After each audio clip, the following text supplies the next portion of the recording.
বাবা এই দেখো কে এসেছে, দরজা খোলো। এই সময় আবার কে এলো রে বাবা? তাড়াতাড়ি রান্নাটা করে নি, আজ ছুটির দিন, বাবার পছন্দের সব রান্না করছি, একসাথে খাবো। এই তো খুলছি, জান তোমাকে আসতে হবে না। এই ভর দুপুরে আবার কে এলো রে বাবা? আরে মা বাবা, তোমরা হঠাৎ করে না বলে চলে এলে, সারপ্রাইজ দিলে নাকি? টুনি দেখো কে এসেছে। মা বাবা এসো, ভেতরে এসো।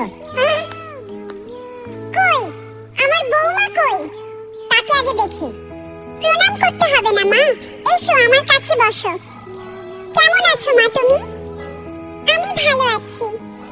টুনি যাও বাবা মায়ের জন্য মিষ্টি জল নিয়ে এসো। এক্ষুনি আনছি। বুঝতে পারি না এই সময় শ্বশুর শাশুড়ি কেন এলো। একা বেশ ছিলাম, আমার ভালো লাগে না।